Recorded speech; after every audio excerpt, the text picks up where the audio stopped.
Hey everyone, our new topic today is hashing. Before we start to talk about hashing, remember a couple of lectures ago, we talked about a data type called dynamic sets.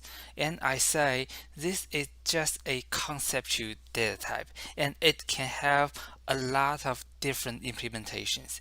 And the basic idea is for each of the elements, we have a key and a satellite data. So you can consider it as a collection of key and the data pairs. Okay, and for this kind of dynamic set, and we can do search minimum, maximum, successor, predecessor, and we can modify that by doing insertions or deletions. So those are all the actions or behavior we want to support in a conceptual data set, conceptual data type called dynamic set. Okay, and well, if we want to implement a dynamic set using linked list, and of course it is doable. So if we want to find the minimum and the minimum, and if we are dealing with a unsorted linked list, and what we have to do is we have to visit all the values in the linked list one by one, right? How about we make it sorted? I'm talking about a sorted linked list. So, for example, if we are trying to do a sorted linked list like this, so we have the head, and then the head points to the lowest value, and then the lowest value will point to the next lowest value. So, in this case, I'm keeping all the values sorted intentionally. Okay, so in this case, if we want to find the smallest value, and you can see, well, the head points to the smallest value, right? So in this case, to find the minimum, and we can do that in constant time. Okay, so minimum, we can do that in constant time. And how about the maximum?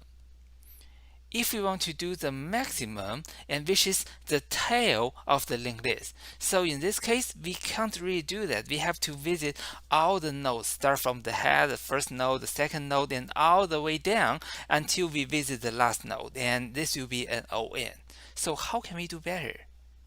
One of the trick we can do is, other than the head reference, we also have a tail reference. So this tail reference will give us the reference directly to the tail of the linked list. So now we can have the minimum, which is the head, we can have the maximum, which is the tail. So in this case, for both the maximum and the minimum, we can do that in the constant time. Okay, so let's see what is the next.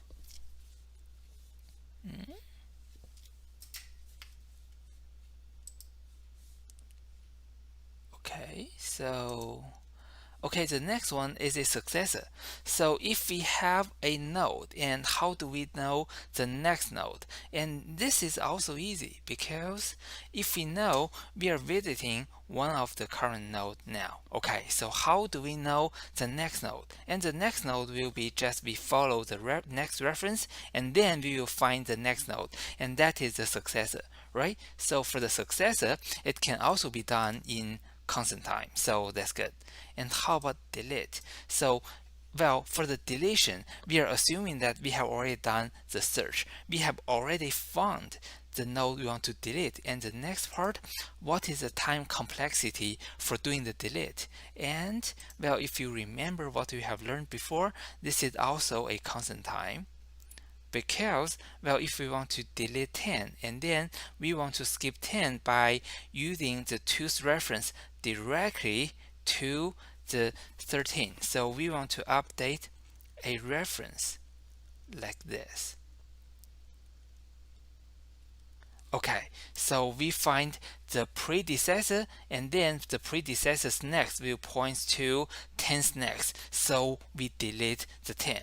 Well, and there's a important assumption that we are gonna say, well, given we have already done the search, we have already done the search to find the node we want to delete, and at the same time, we have already find the predecessor.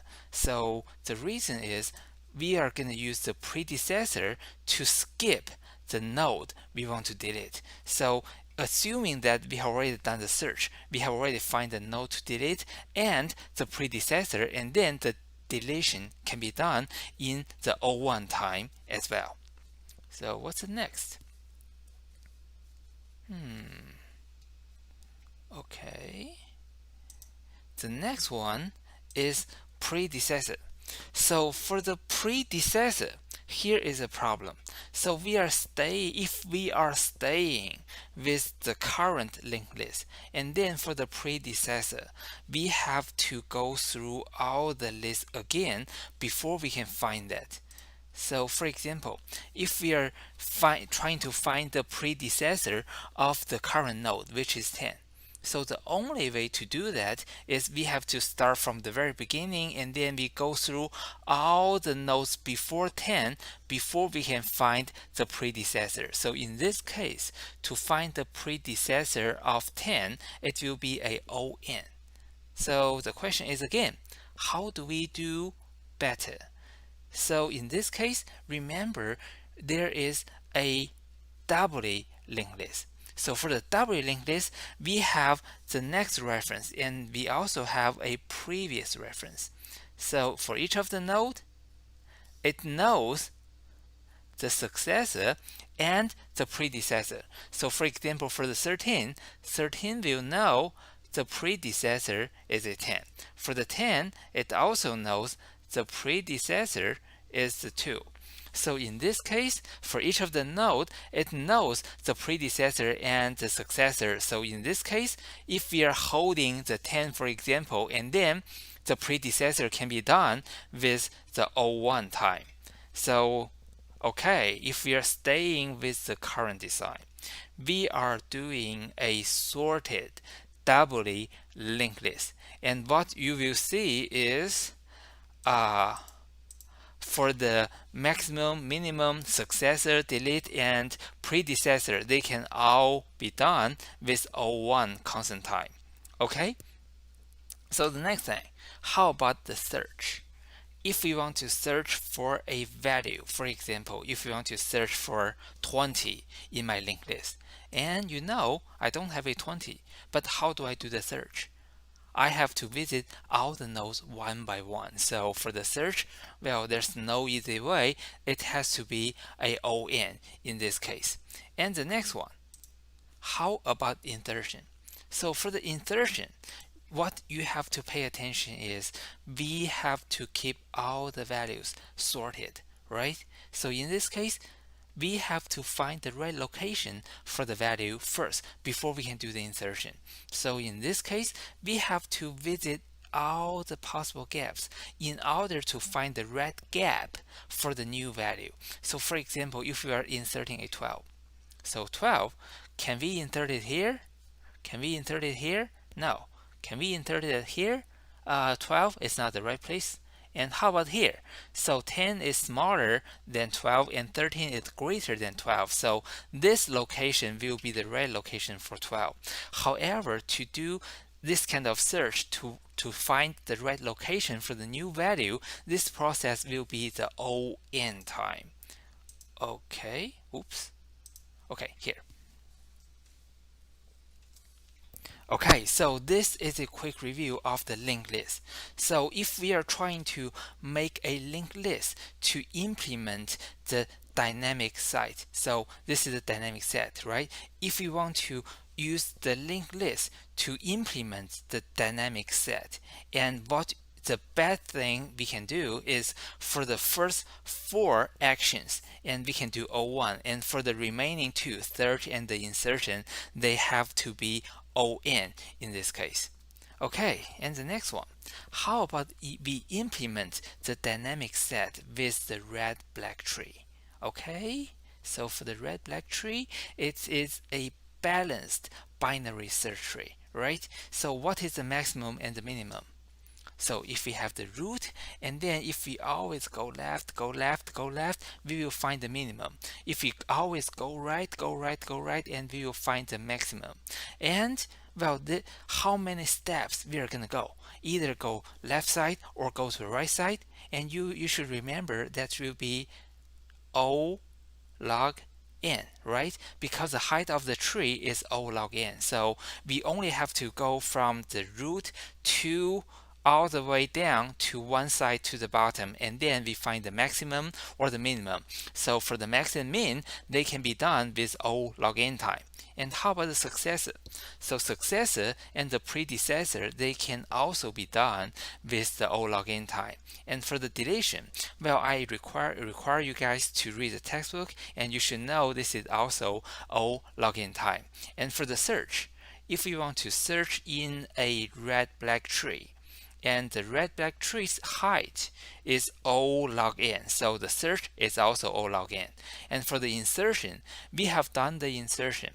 So insertion, and after insertion, remember we also have to fix the tree. So this is also a O log n behavior. So for all those actions, if we are implementing the dynamic set with a red-black tree, and this is all the actions will be O log n.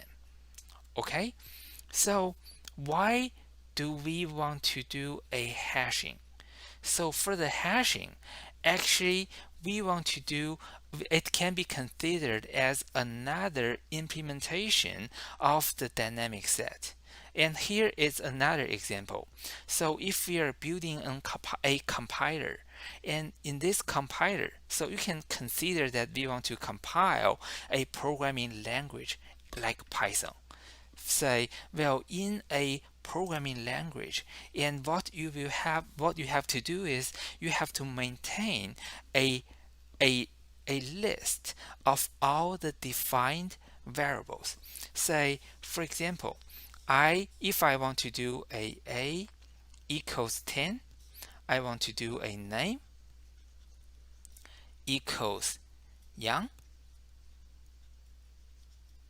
and then I want to create a list called my list, and it equals some value here. Okay, so those are just the variables we defined, right? So in the compiler, it has to know all those variable names. So in the compiler, what it will maintain is a list of the variable names already defined in the program. So for example, it will know the name A, and then it will reference it to some of the memory space. And so in this memory space, and it holds the value 10. And for the name, it will refer to another of the memory space, and this might be a little bit larger because that is a string, and that string is Yang. Okay, and then for the my list, and it could be in another place, and since this is a list, and the memory space can be even larger because we are doing random memory accessing, so it's really no guarantee where can we find the 10 or the Yang or the list defined. However, as long as we are keeping a record of all the variable names we have already defined, and plus for each of the variable name we can take the reference to find the real value in the memory, and then we are maintaining a list of all the defined values, and by looking on the names and then take the reference, we will also find the value behind the variable name. Okay, so this is the concept of the references. This is the symbol table in a compiler. So for all the programming languages, they should have something similar, because for any programming language, they have to maintain a list of the defined variables. So when you're using a variable has not been defined, and so the compiler will give you an arrow saying you want to use a variable named X. However, this variable named X is not defined. So for this kind of symbol table, and sometimes we may also call that a dictionary, what we have to do is we want to do search, we want to do insertion, we want to do deletions. So, well, to do a search, for example, if I'm using another line of the code, say a equals a plus 2. Okay, so I'm just taking the value of a, we add 2 to the current value and then put it back to a, right? So in this case, when the compiler says the a here, well, it has to use the variable name a to find the real value behind the a. So the compiler will go to the symbol table, find the variable name a, and then go down to the memory space to find the value, which is 10. So we are trying to do a search in this case so that we can get the what is the value a behind the variable name a. Okay, let me give you another example. Say, for example, if we want to do a insertion, we are just adding one more value. Say, I say x equals true. So I'm just creating another variable name called x. In this case, I have to update the symbol table. So we have to add a new x here, and then I also have to create a memory space saying this is a true, right? So in this case, I'm adding one more entry or one more symbol into the symbol table. And another example, actually we kind of don't use that in Python, is, well, how about later I am done with using my list, and after that I want to claim to the Python compiler saying, hey, Python, now forget about the variable name called mylist because I don't need that variable name anymore, and you can also release the memory space. So what I'm trying to do is, okay, Python, forget about the variable name mylist, and you also forget about this memory. So this memory can be released in this case. So, well, usually in the old style programming languages like C, we have that. We can say, okay, forget about this variable name and also release the memory space. But in Python, usually we don't do that. Okay, anyhow, those are the a few examples that we want to do search, we want to do insertion, we want to do deletion in the symbol table. Okay, and another point is we usually don't really care about how those symbols are sorted or not. So if we have a symbol table starting from the A and end with Z, well, that's okay, but we don't really worry about whether it is sorted or not. But in addition, we want to make the search, the insertion, and the deletion done as fast as possible. So this is a new challenge. Well, we still want to do a dynamic set. However, we want this dynamic set to be able to do search, insertion, and deletion really fast as possible. And for the fast, I mean, if possible, I want to have all those three to be constant time. Okay, so I think this video is already long enough, and I will see you in the next video.